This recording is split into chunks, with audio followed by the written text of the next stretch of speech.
Mirë se erdhët në përballje podcast në telegrafi.com. Kosova pa president. Kosova mund të rrezikojë edhe një krizë institucionale si ajo që e kishim në vitin 2025, që ishte realisht një krizë, një blokadë totale, të paktën kështu tha edhe në raportet e Bashkimit Evropian, raportuesit për Kosovën, por edhe shumë institucioneve vendore që bëjnë monitorimin e kuvendit, qeverisë dhe institucioneve tjera. Apo shkon Kosova drejt një krize të re institucionale, me mos zgjidhjen, me mos kompromisin mes partive politike, dhe se çfarë po ndodh realisht dhe çfarë pritet të ndodh, do të flas së bashku për këtë temë me zotin Imer Mushkolaj, analist politik, opinionist në Kosovë, me cilin do të flasim edhe për zhvillime tjera aktuale. Imer, mirë se po takohemi. Përshëndetje me ti, kënaqësi. Unë vjen shumë mirë në këtë bashkëbisedim në një intervistë klasike në podcast, me diskutu për një në temave që e përfundon vitin 2025 realisht me një temë që edhe 2026 apo duket po na shkon tutje. E di që gjatë të përcjell komenton zhvillimet politike. Apo duket që po shkojnë drejt zgjidhjes këto 2-3 javë të fundit i merr, apo ki tjetër vlerësim? Spari duhet besoj pajtohemi të dy që kjo është një papërgjithësi ekstreme e klasës politike, të cilët për arsye të veta që kanë të bëjnë me interesa jo vetëm politike po edhe personale, kanë arritë që ta sjellin vendin në një situatë kur tash e gati 4 muaj pas përfundimit të zgjedhjeve dhe pas përfundimit natyrisht edhe të mandatit të zonës Osmani nuk arrin që ta zgjedhin një president të ri ose presidente të re. Kjo tregon shumë për papjekruninë e kësaj klase politike, për shkak se për mu edhe për secilin qytetar të Kosovës, i cili gjykon me mendje të shëndosh, është për një mend absurde dhe është e pashpjegueshme një situatë e tillë. Dhe nëse shohim çka ka ndodhur deri tash, më shumë se sa përpjekje për me arrit zgjidhje, ka përpjekje për me e fajsu tjetrin, pra partit mes vetes, se kush do të jetë fajtor ose kujt do t'i mbetet faji, po që se nesër shkojmë në zgjedhje të jashtëzakonshme. Që që kam pa deri tash, ma përpara jemi duke shku drejt zgjedhjeve të jashtëzakonshme se drejt një zgjidhje për presidentin, por pra po them, e kemi edhe pak kohë sa na kanë mbetë edhe ndoshta më pak se 2 javë, më pak edhe 10 ditë, edhe të shpresojmë që do të gjendet një zgjidhje, për shkak se unë nuk mendoj që zgjedhjet e reja do të prodhojnë një rezultat ekstremisht të ndryshëm ndaj rezultatit që kemi pas me 28 dhjetor. Dhe çka mrim atëherë mund të futem në një krizë të re. Pra, cikli i krizave nuk po përfundon, po shkojmë pej krizës në krizë, sikurse po jetojmë në një planet diku të veçantë që nuk po kemi hiç derë se çka po ndodh në rrethin ton, e aq më tepër duke pas parasysh këto lëvizjet edhe këto ndryshimet jashtëzakonisht befta edhe të rëndësishme gjeopolitike, unë për një mend vazhdoj me mendu që klasa politike në Kosovë është jashtëzakonisht e papërgjithshme. Me të drejtë qëllimisht lash me të shpjegu të pjesa e parë i merr, po drejtojmë kështu i merr absolutisht jemi kolegialitetit. Me të drejtë e përmende, domethënë unë e thash që blokada 2025 për me u kriju në këtë ambientin ton në përgjithësi, kjo ndikon tek media, ndikon te bizneset, ndikon te shoqënia, te monitorues, te organizatat të shoqërisë civile, po madje ndikon edhe ata që janë le të themi përfaqësuesit ndërkombëtar në Kosovë, e shohin që këtu diçka po shihet që liderët e partive politike po vazhdojnë me pas për shkak të inateve të tyre personale me pas këtë situatë. Të paktën nga zgjedhjet e fundit u kryena përshtypje që po lëviz drejt zgjidhjes. Nuk po du me paragjyku sot, se përmende kemi edhe pak hapësirë. Ka pas disa diskutime gjatë kësaj periudhe. Kemi pas zotin Kurti, është taku me zotin Abdixhiko së paku 2 herë të fundit. Përshtypja që na doli edhe nga hera e kaluar ishte që takime konstruktive, ka 2-3 orë, po në fund është kum zgjedhje. Çka po ndodh që tash? Çuçi ke pa çto takime? Edhe në një rast tjetër meti e kom përshkruar këtë situatë kur thon takime konstruktive po nuk ka rezultat, sikur sa ajo thënia operacioni ishte i suksesshëm po pacienti vdiq. Domethënë mund të jetë takim konstruktiv, po neve na duhet rezultat. Edhe çuçi kemi pa deri tash, sidomos në këtë pjesën e dytë të përpjekjeve për me gjetë në jamën për president, zoti Kurti më shumë është i fokusuar ka LDK-ja. Unë mendoj që kjo ka të bëjë edhe për lajmërimet për kthimin e zonjës Osmani në LDK, edhe për si më thon gatishmërinë e LDK-s që zonja Osmani të rikthehet në parti, dhe në këtë formë, sipas meje, zoti Kurti po përpiqet që me politikën e tij jo të provoj të gjejë një zgjidhje, po të provoj të shkaktoj një përçarje mes zotit Abdigjiku dhe zonjës Osmani.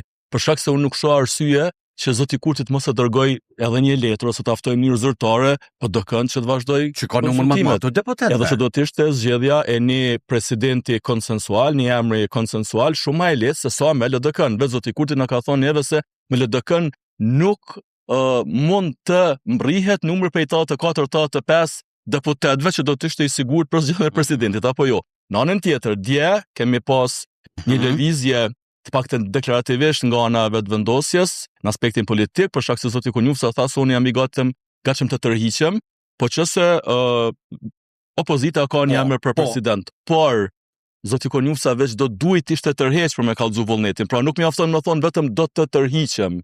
Po do të ishte si akt simbolik që kallëzon thotë s'jam, unë nuk jam kandidat. Do duhet delte dhe të thoshte unë sot tërhiqem, nuk jam mo kandidat, rrëdhëmisht nuk ka as kandidatja tjetër, Mulhoxha Kollçaku, edhe hajde urnoni ta zgjedhim një president ose presidente, ose deri tash meti do duhet të ishin disa emra në tavolinë.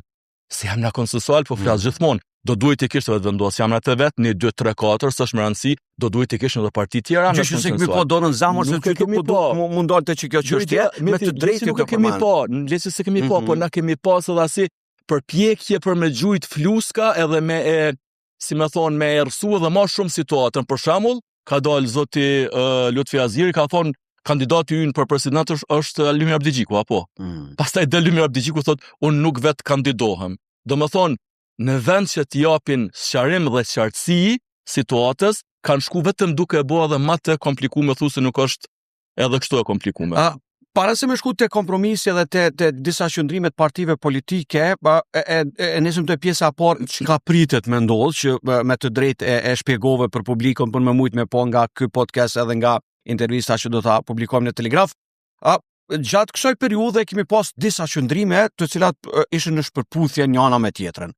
Të paktën, nuk e di a ki këtë përshtypje i merë, unë kom prit që edhe partit opozitare, për me dosh me sfidu parti në pushtet, me pas një farë zoni unifikus rreth një kandidature, edhe mi thonë që nëse na qënë dikush në zgjedhje, po na qënë lëvizja vetëvendosje që kandidati jonë, ose mi thonë 2-3 emra.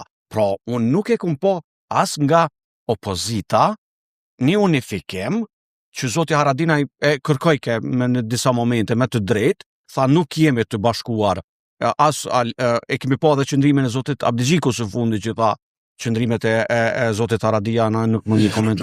Pra, pse opozita nuk doli me një emër për ta sfidu vetëvendosjen? Është njëjta opozit mete e cila vitin e kalum nuk ka arrit të bëhet bashkë për me provu me kryu qeverinë, apo jo? Atër qëndrimi LDK-s LDK-s ka qenë as me opozitën, as me partin fituse. Pra, nuk është aq e lehtë që opozita të bëhet bashkë, pra 3 partitë opozitare të bëhen bashkë, për shkak se ka interesa të ndryshme, jo vetëm mes partive politike, po dhe brenda partive politike. Të mos harrojmë, Lymir Abdigjiku nuk është në kohën më të mirë të udhëheqjes të LDK-s, me kundërshtimet që i ka brenda.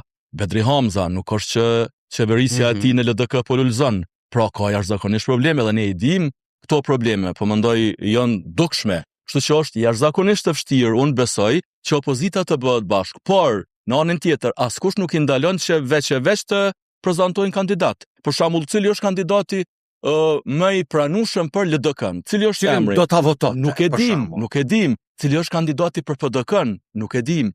Ama nuk e dim edhe që kanë diskutu a zoti Lymir Abdigjiku as Albin Kurti. Për shkak se Albin Kurti prap na tha që unë jam në kontakt me Abdigjikun dhe kur ka diçka të re ju tregoj.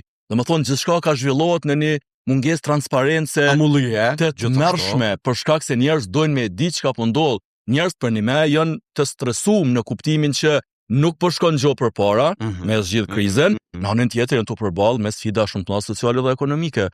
që është top prioriteti secilit prej neve, drejtor, e shohim. Absolutisht, por kur po i shohim këta njerëz duke u sill sikurse gjithçka është normale, atëherë për një mendesh se sa jo normale në kuptimin e veprimit të qasjes politike është kjo klasë politike. Në anën tjetër, gjithashtu, për shkak e diskutum te partitë opozitare, po për shkak të peshës që i ka lëvizjeve të vendosura, i ka 56 deputet, dhe nuk ka qenë kur në histori të saj në të gjitha pozitat të udhëheqëse. Pra, qeverin total, agjencit, institucionet të gjitha. E po emërimin tash në struktura tjera sigurisë që vazhdoj. Ajo çfarë po duam të thonë që e palogjikshme dëgjosh e vetëvendosja edhe pse ka shumicën, mi pas synimet, qëllimet, mi pas tri pozitat kryesore institucionale edhe presidentin. Spari përgjegjësia më e madhe dhe kryesore për krizën është e vetëvendosjes, duhet me pas parasysh, për shkak se nga një parti e cila ka fitu 50% të vota dhe i cila i ka 56 deputet në Kuvendin e Kosovës, pritet që me gjetë zgjidhje. Me bo kompromis. Absolutisht. Por Albin Kurti është një person që e kemi pa gjatë tyne viteve, cili nuk i don kompromiset. Mos harrojmë se edhe kur propozoi me 2021 në zonjën Osmani për presidente, në një farë forme zonja Osmani ishte thuajse të ishte pjesë e lëvizjes vendosje, apo jo?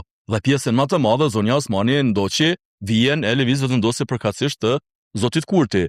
Kështu që zoti Kurti nuk është prej atyre që bën kompromis, nuk është prej atyre që kërkon zgjidhje reale. Zoti Kurti dëshiron të ketë të gjitha për vetë, dhe kjo është jashtëzakonisht e rrezikshme. Në anën tjetër, çka po ndodh? Pas më shumë se sa që ka i merr kuvendin po, qeverin po, agjencit po, bordet po, ndërmarrjet publike po. Presidentin, pse është i rëndësishëm presidenti? Është i rëndësishëm, siç e dim, për zgjedhjen e kryeprokurorit, apo jo? Është i rëndësishëm për anëtarët të KQZ-s. Është i rëndësishëm për disa emrime ose dekretime të cilët duhet të bëhen nga presidenti. Pa diku është situata shumë interesante tash që zoti Kurti e ka arrit edhe në vitin e kaluar. Shkojmë zgjedhje, okay? Derisa të krijohen institucionet, derisa të zgjidhet presidenti, mbetet në detyrë. Është në detyrë. Dhe zonja Albulina Haxhiu është ushtruese e detyrës edhe 6 muaj të ardhshëm. 6 muaj. Kështu që edhe në vitin e kaluar zoti Kurti ka thonë, okay, qeveria është ka funksionon. Un jam kryeministër, por nuk kam kuvend. Kështu na kujtohet që ka thonë. Kështu që zoti Kurti çka ka bën gjaty në ditëve? Është u provu me rregullu njerëz të vet në gjykatën kushtetuese. Apo jo? Kur dal mandati që vjen. Pikërisht. Është duke provu që në Këshillin Gjyqësor të Kosovës të shtrinë ndikimin përkatësisht që njerëzit e tij të jenë në krye të këtij këshilli. Na po e shohim se po dështon zgjedhja e kryesuesit të Këshillit Gjyqësor të Kosovës. Apo jo? Institucionet e pavarura, Komisioni i Pavarur për Media, Radio Televizioni i Kosovës me bordet, po dasht me paragjyku.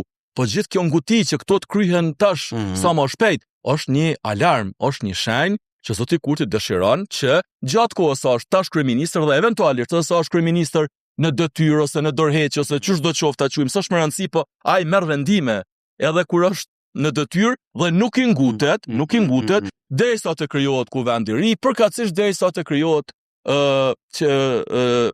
po mendoj derisa të vjen koha qeveria të gjitha këto. Dhe qëllimi i opozitës meti, paktën qysh e kam një përshtypje edhe që është më shumë unë e mendoj dëshirë se sa është, si më thonë, realitet është që zoti Kurti në zgjedhjet e ardhshme përkatësisht lëvizja vendosje të bie nën 40 deputet.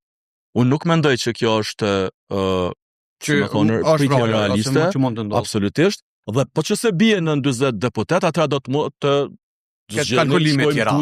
Vetëm si opozit, por kush na garanton ne se edhe nëse zoti Kurti bie më pak se 56 deputet, 52, 50, 48, 46, prap nuk do të bllokohet situata. E vërtet, vim në një moment tjetër që duhet me bashkëpunu gjithçysh për 2-3. Pikërisht, dhe tash të jemi në situatën kur nuk ka asgjë të sigurt se në zgjedhjet e reja janë zgjidhja.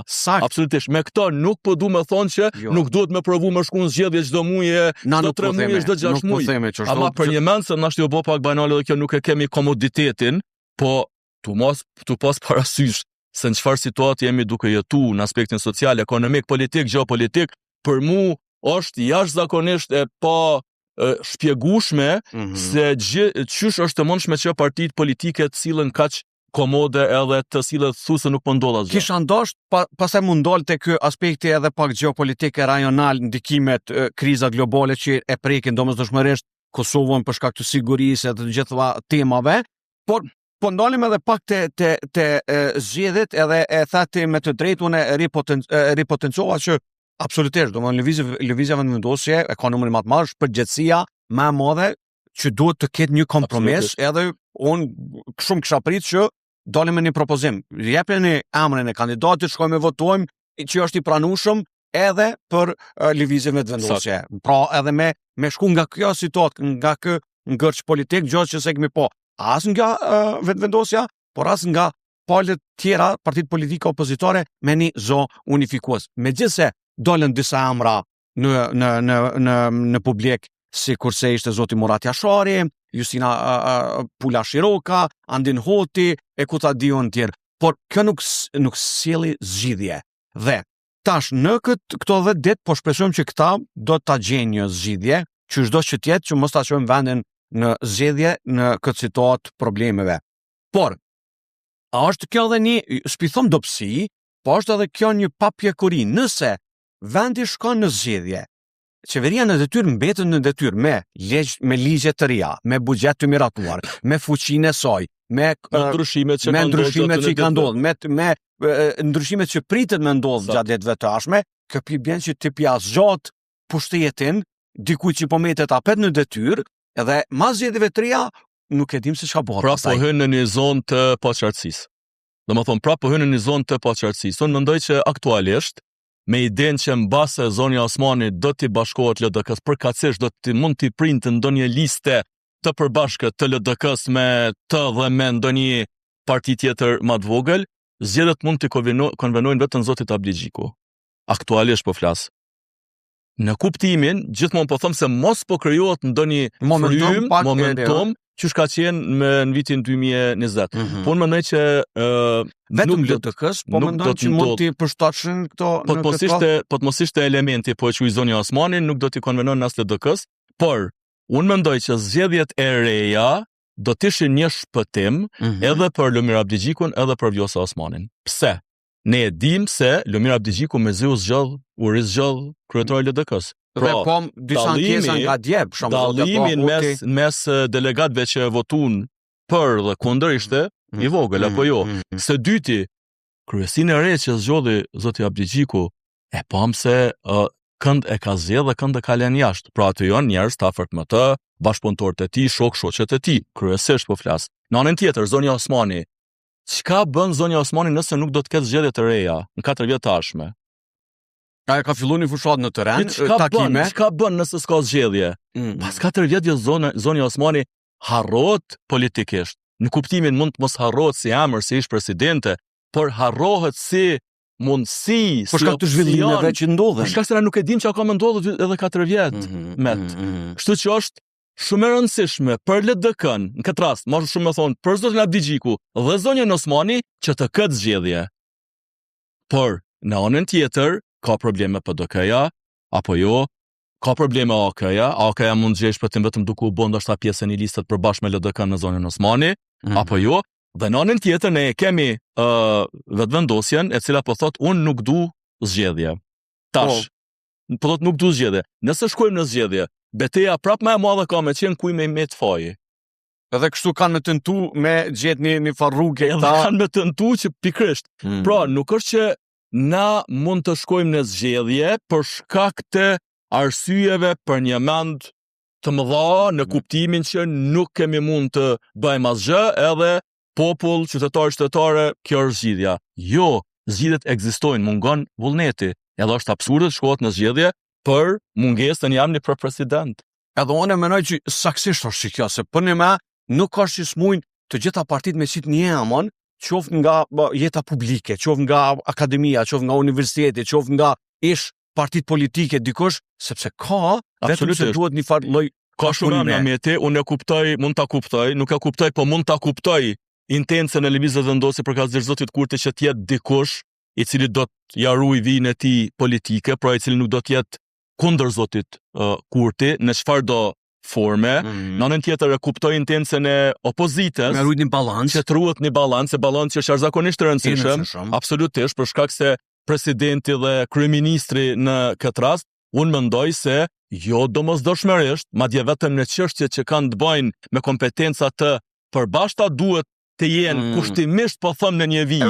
Edhe pse mund të ketë edhe aty mendime ndryshme dhe qëndrime të ndryshme. Pra neve nuk na duhet një president kukull politike, absolutisht, na duhet një person i cili ka integritet, i cili thjesht e kryen detyrën e tij ose të saj sipas kushtetutës dhe nuk ka kurrë arsye që të, si më thonë, që ti subordinohet ose ti nënshtrohet zotit Kurti ose kujdo qoftë tjetër. Nuk na duhet kësi presidenti, absolutisht. Nuk po du me paragjyku.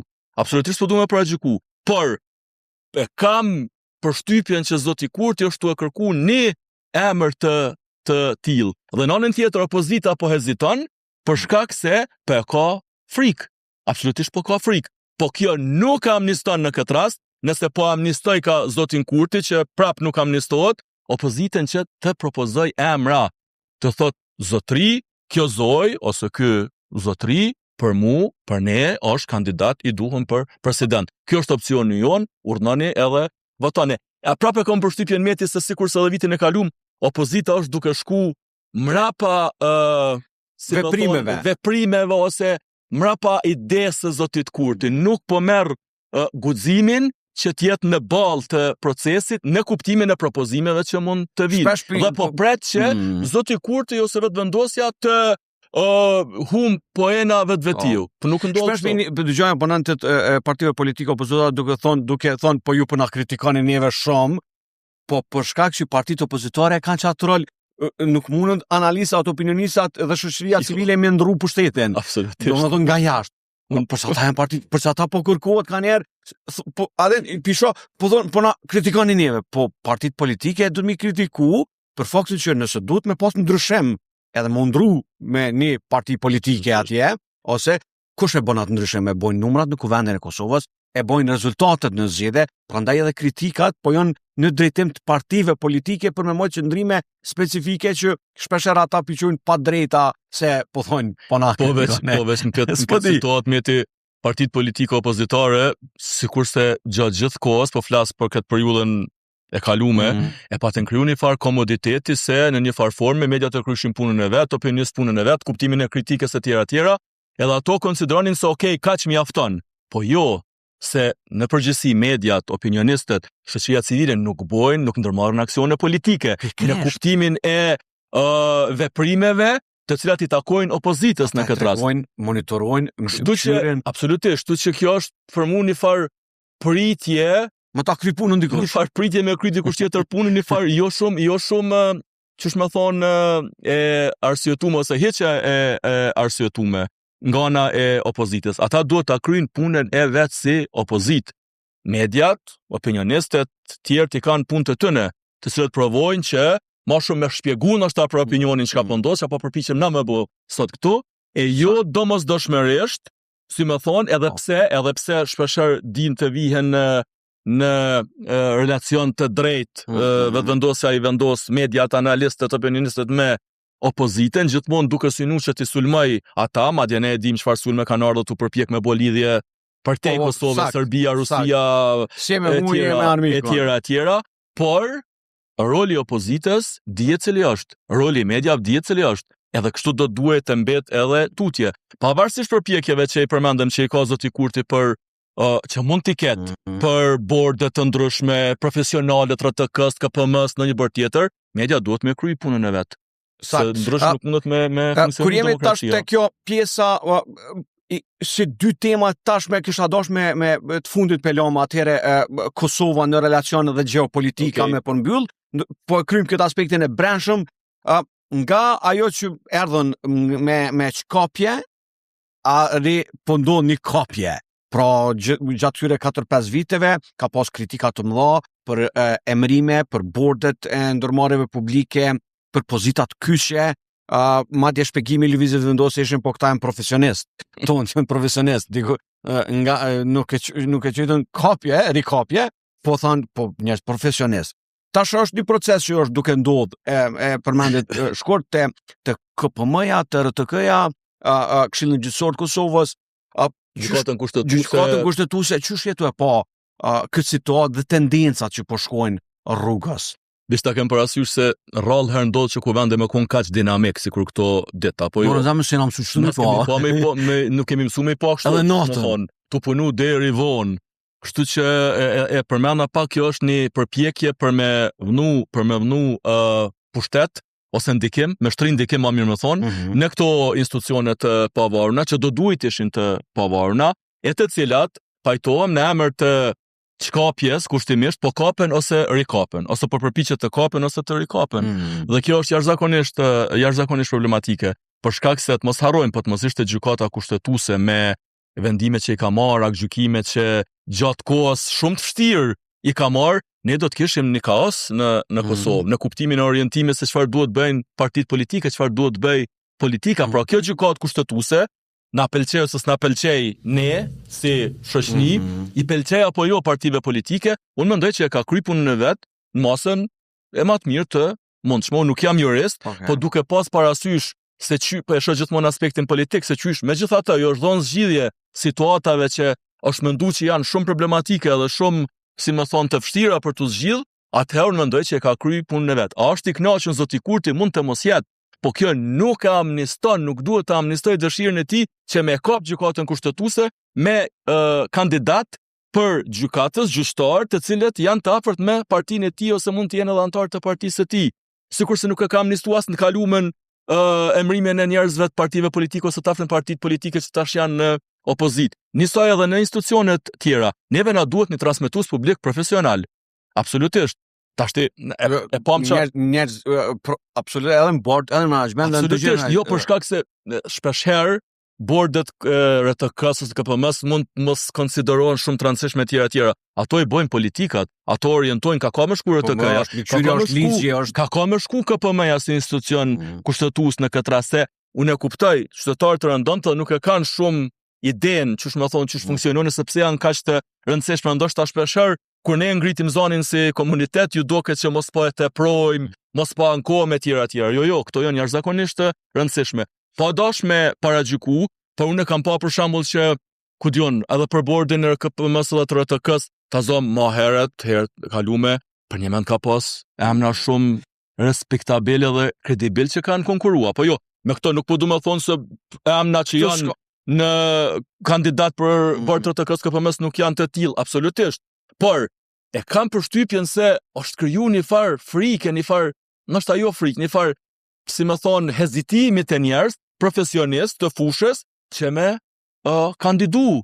Për shkak se e shohin nështë punë shumë të vështirë, që të veprojnë profesionalisht në ndikimin e ose rreshtimin që mund ta bën një napal. Ose rreshtimin që mund të bëjë një napal. Thot, jem atë ti profesionist, votosh në kuvend. Na e dim, sa zom na kujtohet qysh komisionet e kuvendit, kryesisht të përbëra nga anëtarët e lëvizjes vendosje, në të kaluaren, e kanë marrë në pyetje, si më thonë intervistë policore, ish kryetari në KPM-s. A na kujtohet për çështje shumë, si më thonë që janë përgjithësi e KPM-s në këtë rast. Pra e kem pas se çka është në gjendje të bëjnë, çfarë ndikimi janë në gjendje që të provojnë shtrinë kështu me radhë. Kështu që kjo neve për një mend nuk na duhet. Nëse po dojmë e pasi shoqëni demokratike, deri tash vazhdimisht ne kemi thonë që i kemi mediat më të mira në rajon, i kemi, si më thonë, institucionet e pavarura të paktën kur erdhi vetvendosja në pushtet në një farë forme, patë një farë kohë sa do të shkurt që provun me funksionu në mënyrë të pavarur dhe profesionale.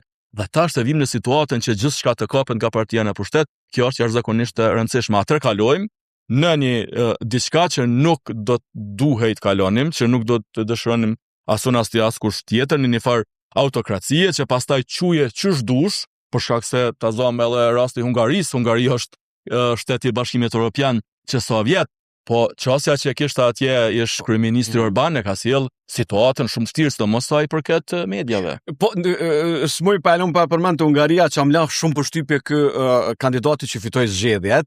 E kish pas një luftë jashtëzakonisht madhe me televizionin publik hungarez, edhe tash doli me një intervjistë, me thon pas 2 vjete, edhe ishte kritik jashtëzakonisht shumë ndaj televizionit publik, sepse e akuzon që televizioni publik i ka shërby ish pushtetit të kalume dhe nuk e kanë thirrë dhe madje ka pas shpifje ndaj familjes së tij, ish bashkëshortës së tij, familjes. Tash me njën kjo po pak është rrezik po vazhdon kjo luftën e Orbanit me mediat, me kritikën, apo e ka pas të nevojshme me thonë se si parti opozitor nuk e kanë ftuar 2 vjet, edhe 20 për të kanë thonë. Me të rresh një paralele në kuptimin e mënyrës së erdhën në pushtet, edhe qysh po sillet.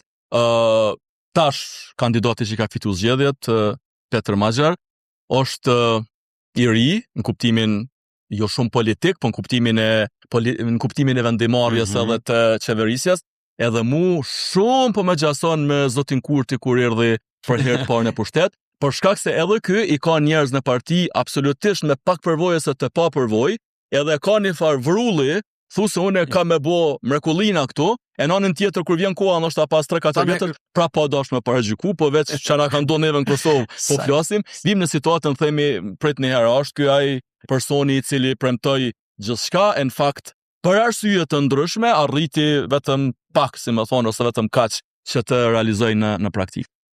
Sakt, pjesa e fundit i merë, pasi që diskutuam për zgjedhjet, për mundësit, rrezikon, çfarë pritet me ndodhë gjithashtu, cilat janë opsionet reale, shkum janë në zgjedhja një presidenti, kompromisi, armja politike e përqindja e partive politike. Një temë tjetër tash na jemi kanë në masat e Bashkimit Evropian, fatmirësisht u largu. Kemi pas përfaqësuesin e Bashkimit Evropian në dialogun Kosovë-Serbi, i ka pas disa vizita tash fundi në Kosovë, shihet që është një përpjekje tjetër e re, u largun masat, ulshun ato fundet e Bashkimit Evropian, po në anën tjetër gjatë këtyre viteve nuk kemi pas në shumicën e ambasadave të Kosovës, ambasadorët janë në detyrë, ju ka skadu mandati me vitet, pra janë zgjedhje që 4-5 vjet, dhe nuk janë ambasador në detyrë, duke mbajtur detyrën. Një. E dyta, nuk kemi pas lëvizje të mëdha në le të themi në këtë fushën e diplomacisë së jashtme, as tek Këshilli i Evropës, sepse të gjitha këto problemet e brendshme pastaj rezultojnë në arenën ndërkombëtare. Në anën tjetër, krizat globale ty nuk të vesen një shtet si Kosova kanë njerë të thomë qysh këta se kanë të qartë çfarë shtete janë duke udhëheq dhe në çfarë momenti. Domethënë, lufta në Iran e ndryshoi jashtëzakonisht konceptin global, geopolitik, domethënë çfarë po ndodh. Në anën tjetër, nafta, një krizë globale, neve na kthejnë çmimet. A janë të vetëdijshëm këta liderët sport institucional e mandej? Po duket që jo me, se po të ishin të vetëdijshëm në kuptimin politik, gjithmonë po flasim, do duhet kishin ndërmarrë masa. E përmendën të Këshillin e Evropës, tash është e vërtetë që është një përpjekje për aplikim në maj që mund të ndodhë. Për me provu sërish, e dëgjum më duket të ditë zotin Konjufta që ja la fajin zotit Lajçak, i cili tha që është kushzu me ose na la si diçka ndodhur në asociacionit, po në anën tjetër, para pak ditësh patëm një takim zotit Kurti me zotin Macron, domethënë presidentin e Francës, edhe tash po e shohim një farë përpjekje të Francës që me marr leadershipin e arritjes së një farë zgjidhje mes Kosovës edhe Serbisë, absolutisht, dhe ashtu që shumë e di, domethënë qëllimi i Francës ose kërkesa e Francës është që megjithatë asociacioni të themelohet si një hap i parë drejt ç'është konsiderohet krijimi të një farë besimi. E në anën tjetër ne dim qëndrimin që ka Kosova po dorëzimin e Radojqiqit edhe tërheqjen e asaj letre së Brnabiqit, nuk do të ketë vazhdim të dialogut. Por përteksa më la përshtypje shumë këto ditë diskutimi për atë bordin e paqes edhe çish duhet mundru aty një nen ose një fjali më duket, që nuk e përcakton se ku duhet të shkojnë ushtarët e FSK-s në misione, çish më thonë. Unë këto më shumë e pash si një farë hakmarrje politike të vetëvendosjes për zonjën Osmani, se sa për një mend që çish më thonë se ajo është më substancë, e pa mundshme të ndrohet, se është një marrëveshje ndërkombëtare, e cila është mri prej presidentes në këtë rast. Pra, se ka pas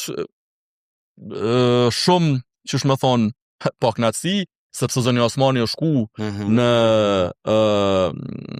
Zvicër, Po, për me në Davos. Në Davos herën e parë, e nuk është shku zoti Kurti, dhe këtu o kon plus një pej pak nacile që i ka pas zoti Kurti, pas asaj lutjes bigjoz me aleatet e tjera.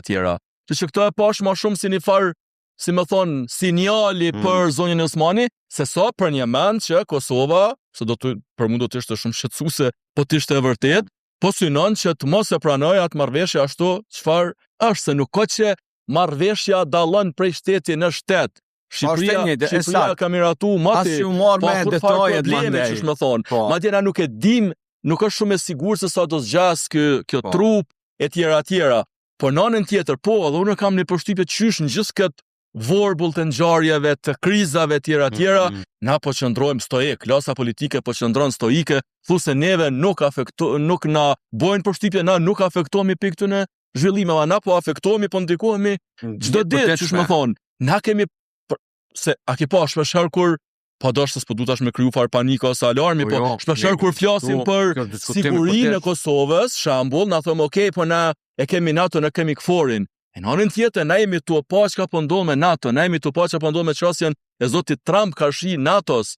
Na aliatut perëndimor. Na jemi tu pa çfarë probleme kanë ata mes vetes, na jemi diku veç një fardomi kolateral që shumë lehet, si më thonë, mundi me mund gjetë në situatë pa lakushme. Në këto vitet e fundit e kemi në shpërfaqje të qëndrimeve mes alatëve kryesor Shteteve të Bashkuara të Amerikës, Britanisë që janë alatët kryesor, për shembull, për luftën në Ukrainë, pastaj për në relacion me Bashkimin Evropian, qëndrimet në Iran, në Gazë, pra është në shpërfaqje shumë më e madhe. Ne, në këtë rast klasa politike jona, sillet sikur ne jemi një prej shteteve më të forta në botë. Na duhet me pranu realitetin. Pranimi i realitetit nuk në kupton kur farë defetizmi. Absolutisht, në pranon realitetin, na jemi këta që jemi me këto kapacitete që i kemi, hajde të sillemi përgjithshëm në mënyrë që të mos vijë situata, për shkak se shpesh këto shka po ndodhin na për botë, ndoshta para 3 muajve s'kishim mujt me paramendu as na, apo jo, po ato po ndodhin çaq shpesh, sa gjithë, si më thon, po mbetemi goj hapur, ç'ka ndodhi atje, ç'ka po ndodh kë, është aty që jemi ka jetojmë në një situatë të pasigurt, në një situatë që nuk dim çka sjell e nesërmja. Jemi ka jetojmë në një situatë që mund të ndryshojë në terren fakt me një postim në rrjetin e vet social të presidentit amerikan. Ndryshon botën. Nuk jemi ka jetojmë me një mëngjes. Nuk jemi ka jetojmë në situatën që ka qenë më normale, se kjo nuk është situatë normale, ku kanë qenë disa procedura, ka qenë OKB-ja në si më thonë, në rolin e vet, e tjera. Jo, jemi ka jetojmë në një situatë, pra po them, shumë të çuditshme, por njëkohësisht edhe të rrezikshme. Edhe këto klasa politike e Kosovës, në atë parë, partia në pushtet, partia më e madhe vetë vendosja dhe kryeministri Kurti duhet me pas parasysh. Nëse ata konsiderojnë që, si më thonë, jemi okay, unë mendoj që ata nuk janë normal politikisht. Ata janë politikisht të çmendun. Na nuk jemi ka jetojmë në një situatë normale. Dhe ky anormalitet nuk duhet mu përkthy në anormalitet të veprimeve politike. 5 minutat e fundit po du me undal te perspektiva që shtekësh e dashme po këtë situatë. Do me thonë, se e njësë mirë të fillimit të kriza, por mos me na dashme na vazhdu që kjo kriz, njerëzit, normal, po në me i merë të kryetohet përshtypja se nuk është Kosova, shpesher Prishtina. Aden, si del në fush Kosove tutje, është një Kosovë tjetër. Në çdo katun Kosovës është një Kosovë tjetër. Do njerëzit me ballafaqime të ndryshme, aspekti social, aspekti ekonomik, mirëmbajtja, zhvillimi, aspekti financiar, të gjitha këto, pra lufta për me jetu, për me mbijetu. Dhe të krijohet përshtypja që Prishtina, për shkak se qendra administrative është normale, po jeta është tjetërka, është të zhvillu, edhe nuk kemi na tu e po shpesh herë çat pjesën tjetër, çdo herë edhe më pak. Tash kur e merr edhe shen vlera monetare e euros ka ndryshuar inflacioni. Nëse 50 euro ka shkuar shitore, me bli sot del me 5 kese, dikur sot del me 2 qese gjysmë. Dhe tash dikon kjo e prek ma shumë, dikon kjo e prek ma pak. Në vend si Kosova edhe Ballkanin në përgjithësi ku na jemi të varur prej jo prodhimit që i kemi të shumë, po duhet me importi. Absolutisht. Qysh e shen këtu rolin e institucioneve të që kja fundit për me përmbyll?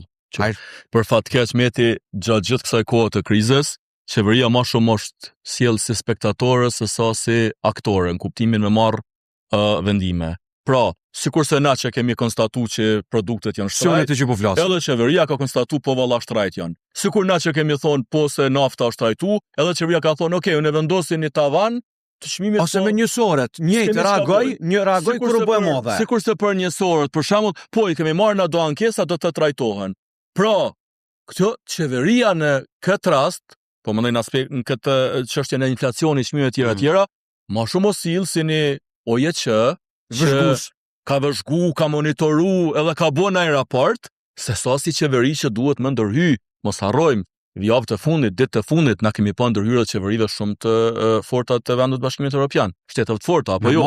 E lemona si një shtet që për një mend çdo lëvizje sa do e vogël neve na ndikon në jetën e përditshme.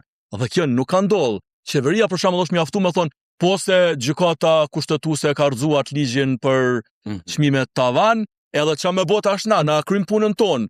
Jo, zotni nuk e kryj punën tonë. Ta ka rrëzu për një arsye, apo jo? Ka përmirëso, bënet kalushëm në aspektin ligjor dhe kushtetues, edhe shkotutje.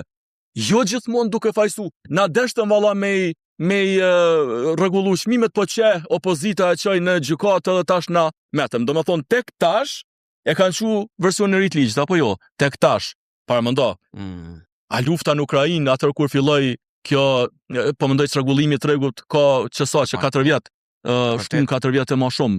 Pra në këtë rast, qeveria jo që nuk ka intervenu, po është përpjek që me kriju një farë, si më thonë, efekti më shumë optik, duke i nda edhe qëto 100 euro të tjera, të cilat, kur i shes se sa peshojnë në raport me inflacionin, pavarësisht se nuk jam i fushës, po e di çdo ditë prej, e dim se cili prej jetës përditshme kur shkojmë edhe vlejmë në shitore, e shet që nuk kanë farë vlere që do të mund të ndryshonte jetën, për shkak se ato i merr një herë në vetë kushtimisht, e çka po bëjshe 11 muaj tjerë.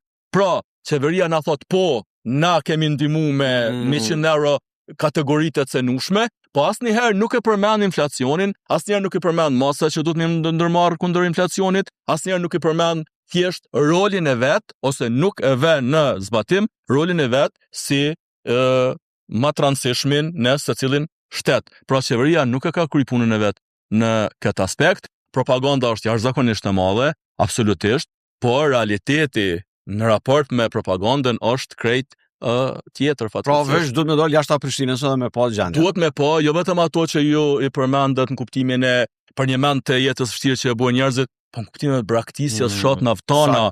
Na po shumë rrallë po diskutojmë me që çështjen e braktisjes fshatnave. Ty të kanë met fshatna që kanë një shtëpi, 2 shtëpi ose s'kan fare. Shkollat pa nxënësa. Shkollat që janë ndërtu, janë investuar më ndërtu në to 100.000 euro, tash nuk kanë nxënësa, ose i kanë pas 500, i kanë 100, i kanë 200, i kanë 50. Pra janë probleme jashtëzakonisht të mëdha, të cilat ose njerëzit që jetojnë ato shtete, në ato fshatra, nuk i intereson fare ose i intereson jashtëzakonisht pak se kush po bëhet president e kush po bëhet, për shkak se qëllimin e kanë, qysh e përmendëm herët, qysh me jetu, qysh me mbijetu, qysh me provu me bë një jetë normale në çet vorbullen e pasigurisë, të paqartësisë, edhe në vorbullen e një situate që nesër edhe mund të komplikohet më shumë.